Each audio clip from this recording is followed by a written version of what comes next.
fight's not over. Stop the fight! People. Everybody, I come here for everybody. Kill everybody. I'm the champ. I'm the king. Kill everybody. Ah!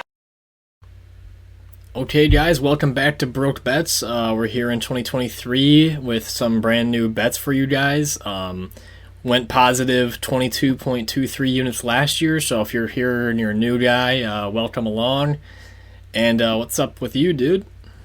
Yeah, what's going on? Excited for fights to be back, so let's get right into it. Okay, so we got 7 units of action for this card.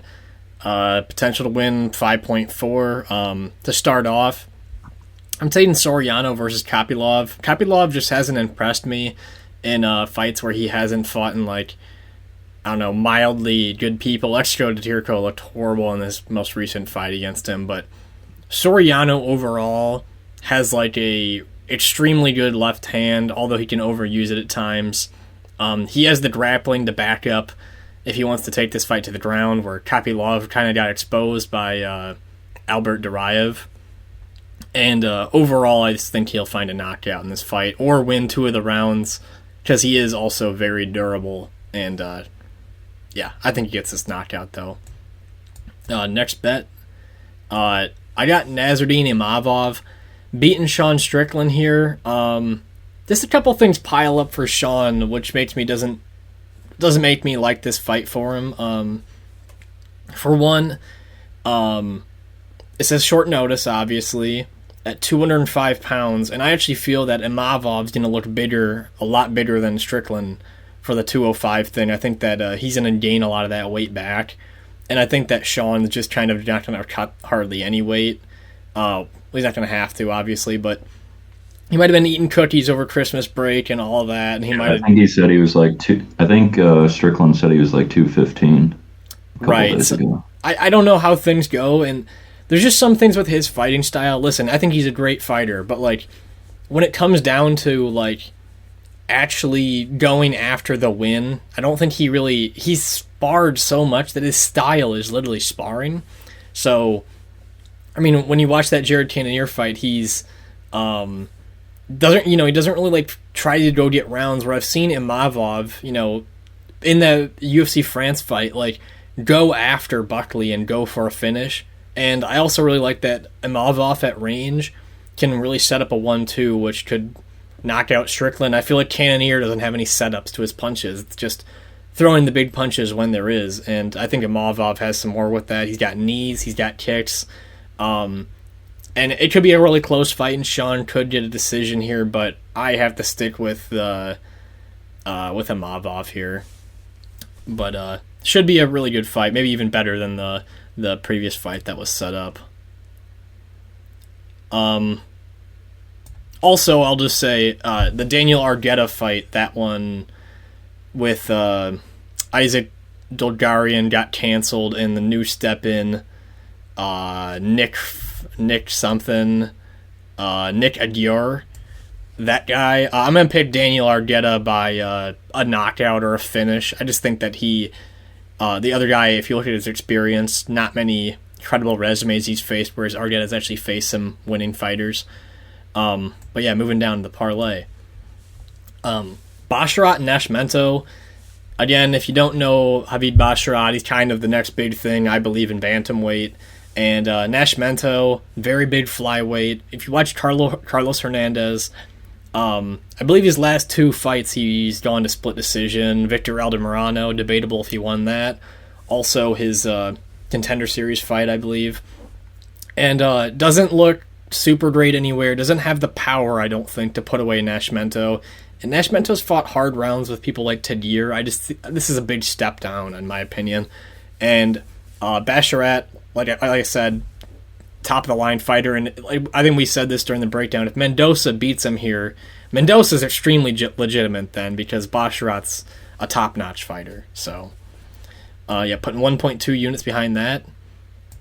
Next, you got this Charles Johnson Jimmy Flick bet. Yep, that fight to go under 2.5. Johnson does go to a decision sometimes, but I mean Jimmy Flick, he's kill or be killed. either finds a submission or he's losing by knockout. Right. So I think Charles Johnson finds a knockout here. I'd be a little more cautious with the under 1.5, but I do like the under 2.5 for that fight. Right. I think Johnson kind of started slow in some of the moments with Zaldiz Zumagulov, so you kind of have to worry, is he going to just kind of wait to get things going in this fight? I think Zumagulov posed other threats, though, that I think Jimmy Flick doesn't have. And Flick's going to have to cut down the distance this whole fight. He can't just sit at range in this fight. It won't make any sense for him. So, you're just going to probably see Flick trying to put this up against the cage. He's probably going to get tired going to do that. He's going to get caught coming in trying to do that. I like the under 2.5 for this play as well. And this line's definitely drifted a little more out of control since then. Next, you have I think they even changed it to under 1.5 for that fight. But Right. Next, for Rebeki and Fiore, under 1.5 for that fight.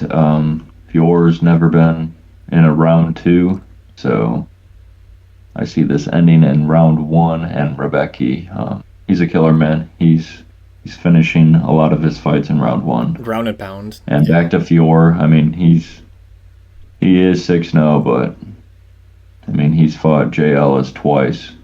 Who is a record of 12 and 116 or something. So yeah, it's kind of inflated there. So I do like Rebeki to find a first round finish. Yeah, I like this too. Rebeki will probably put Fiore in some ground and pound positions, which he's not used to, because Fiore's probably used to being the better grappler in exchanges, and I think that Rebeki's the better grappler here. Plus minus 700 to get a finish within a round and a half. Pretty typical. I bet the stats back up that people that are that big of favorites get finishes pretty quickly. Next one I got is Dan Ige and Damon Jackson go under 2.5 rounds. I just really think that this one's built to go under 2.5. It's the same idea as the Charles Johnson-Jimmy Flick fight. Damon Jackson wants to grapple in this fight and also has some decent striking ability. Nothing crazy, kind of sloppy, but Dan Ige's going to want to keep this on the feet, kind of be the Charles Johnson in this scenario, and he can hit decently hard, and I think that he's been to a lot of decisions because he's also faced a lot of durable people. I think, he hurt Josh Emmett at times in their fight, but Josh Emmett is a fucking giant for the division. He's fought Calvin Kattar, the Korean Zombie. These are durable fighters that he's fought. And Damon Jackson, on the other hand, I think if this one gets the ground, it's going to be all him. Dan Ige's got a decent ground game, but overall, if he's gotten his back, people have taken his back before and then just sat there for rounds, and Damon Jackson got tired, his legs got destroyed in his last fight versus Argueta, holding the back for 2 rounds. I could see an early win in the 3rd round for Ige, or an early submission for Jackson. So I just like the small cage carnage that this fight entails, and at plus money, I got to take a stab at it. Moving down, the final bet I have is the Umar Nurmagomedov and Raoni Barcelos fight to go over 2.5 rounds, mixed with Charles Johnson. I'm just really surprised that Umar's drifted to such a big favorite. I think it's just the name value added with the hype. But Barcelos is definitely the most legitimate opponent he's faced, and to be a minus 1,000 from what he was a minus 500 is insane. Honestly, I for a fun parlay, I might put something with Barcelos in it just for fun. And then I just don't see him finishing him, other if it's a crazy head kick. I don't really see him getting a submission in this scenario, although he's a strong kid. And I think Barcelos can hold his own. I don't think Barcelos will knock him out. Umar's pretty, he's a pretty big 135er. So I see this one over 2.5. And then the same thing with Johnson. I think Johnson just picks apart Flick, and finish or no finish, I think that he'll get this. I think he'll get this win no matter what. So, these are the bets that we have. Like I said, last year, plus 22.23 units, trying to get to 35 plus this year, and a fun card to get started on it with, right? Yes, sir. Looking forward to it. All right. Anything else from you? Smash that like button, comment, subscribe, do all that good stuff. Oh, I have to say, if you want betting money, head over to BetUS and use promo code BrokeBets, or just look in our description. If you click the link there and you make a deposit, you can get betting money for this card for the weekend, and if you're betting the NFL playoffs, you can use it there. And yeah, other than that, peace. Peace. I know. It doesn't matter from the trenches. I'm built like this. The old doubted me said I couldn't do it.